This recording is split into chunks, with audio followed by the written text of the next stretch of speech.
November 6th, called Spark, where we launched the Lead Now's people-powered election campaign, a campaign to defeat the Harper Conservatives in 2015 and move Canada forward. And I've been getting emails from a lot of people that couldn't make the event who asked if there was another way they could hear about what was discussed. And so I just thought I'd record this quick video running through a bit of the presentation that was at the Spark event.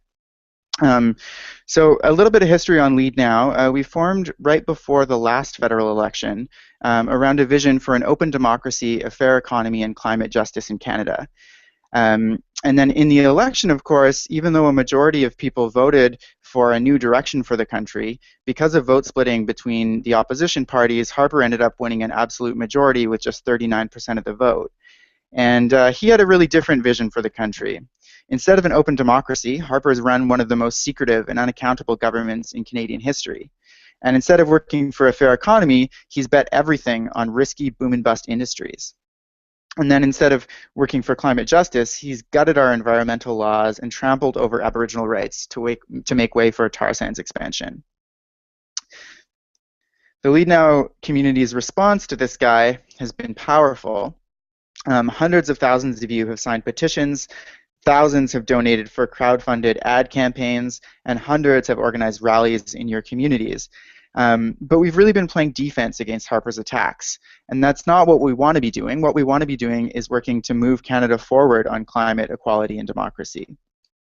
And so when we asked you where we should focus our efforts in an online survey, an overwhelming response was that you wanted us to prioritize working to get rid of Harper in the 2015 election.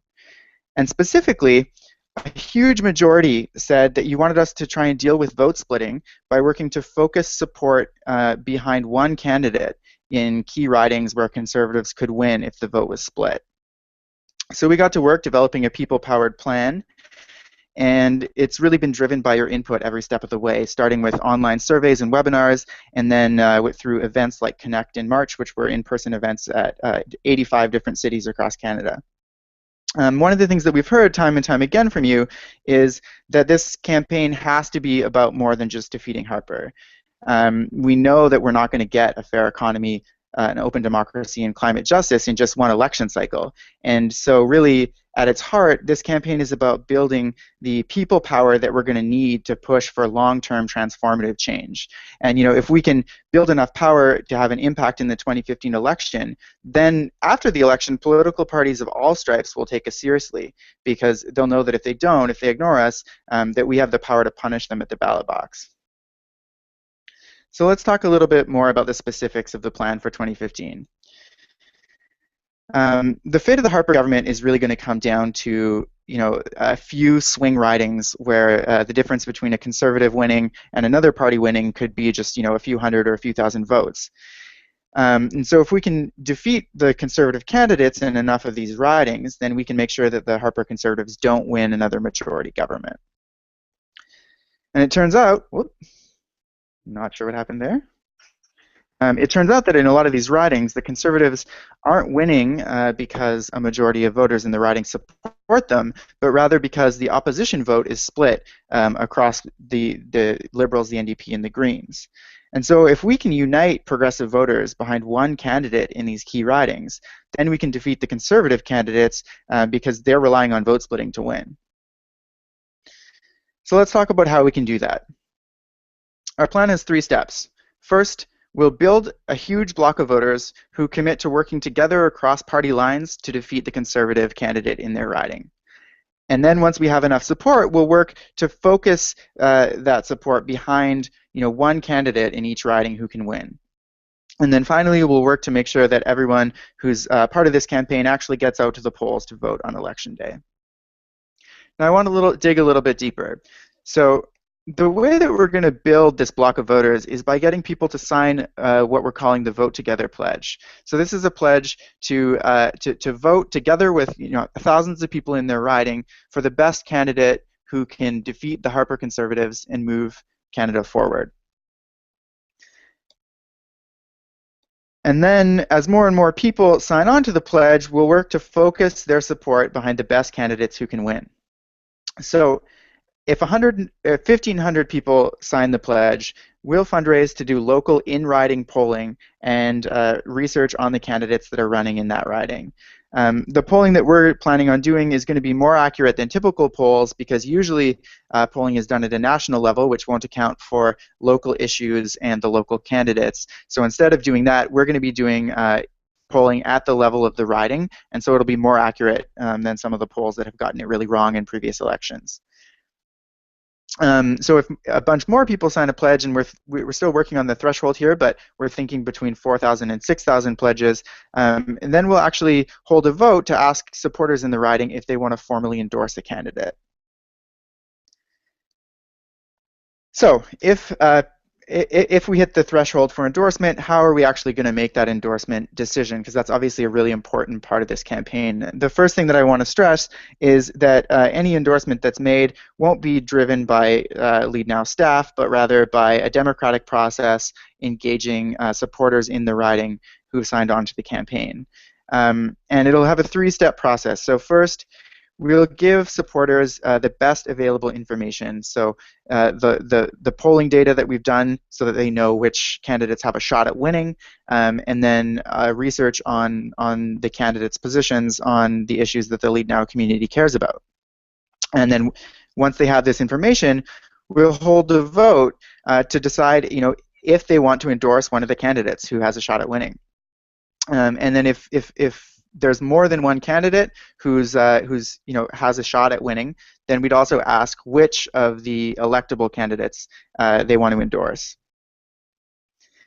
And then finally, if an endorsement decision is made, then we would communicate the results of that endorsement to all our supporters in the riding and work to get everyone united behind that one candidate. Finally, and this is important, we want to get out the vote because the campaign doesn't mean anything unless people actually get to the polls. So that's an important step, is to work to make sure that turnout is high. So that's the core of the plan. If we can build a block of voters and then focus their support behind the best candidate in their riding who can win, and then get out the vote, we can help defeat conservatives in swing ridings. And if we can do this successfully in enough places, we can help make sure that Harper doesn't win another majority government.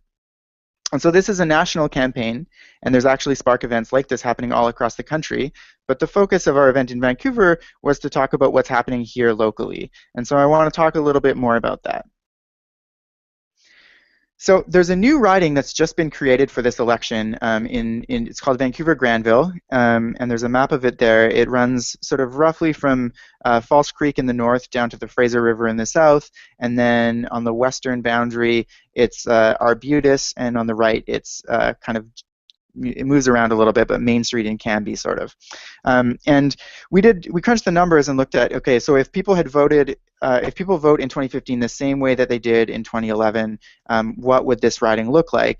And what we found out was that it's a really close three-way split, and that the Conservatives would have won with just 35% of the vote. So this is clearly one of those ridings where if we could get opposition voters who don't want a Conservative candidate to win, if we could get them to work together and vote as a bloc, then we could definitely defeat the Conservative. So we've been busy for the past months having volunteer teams going door to door, knocking on doors in the riding, talking to voters, figuring out what issues they care about and what their feelings about politics are. And so the results that we've got so far are really encouraging.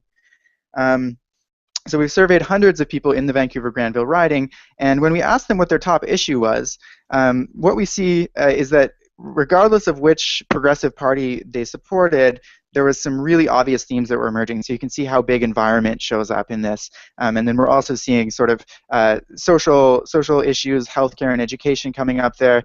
And these are issues that the Lead Now community is working on. And so we've got a pretty clear sense that the people in the riding care about the issues that the Lead Now community cares about. And this is really interesting. When we asked progressive voters, so people that said that they wouldn't vote for the Conservatives, when we asked them what the reason that they supported that party was, these are some of the responses that we got. So we see, the environment coming up there again. But what I want to draw your attention to that's really interesting is how big Harper and Conservatives are. So this means that when people told us they were voting for the NDP, for the Liberals, or the Greens, and we asked them why it was that they supported that party, they told us it was because of wanting to get Harper out, and so that's really encouraging for our strategy because it shows that there's a lot of people that are highly motivated to work together to defeat the Conservatives.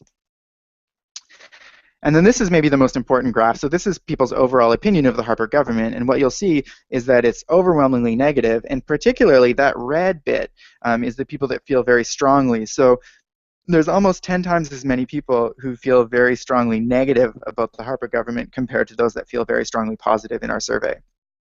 So we think that this is a riding where our campaign, if we work together, we can have a huge impact. But it's not going to be easy. So what does it take to win? We've crunched the numbers, and we think that if we can get 6,000 people to sign a vote pledge, then we'll be able to generate a big enough block of voters that we can help to play a huge role in defeating a Conservative candidate. And that's going to take thousands and thousands of face-to-face conversations. So we already have volunteers going out knocking on doors and talking to voters, but we're going to have to recruit hundreds more. And so I hope that everybody that's watching this video will consider getting involved. If you want to do that, you can send me an email, jolan@leadnow.ca. JOLAN@leadnow.ca, and we can talk about what you can do to help out with this campaign. We're going to need people helping in a bunch of different ways, from knocking on doors to helping with data entry, talking to friends and family, and spreading the word on social media. So I hope that everyone can get involved. And if you have any questions or you want to get involved, just shoot me an email, and we'll go from there.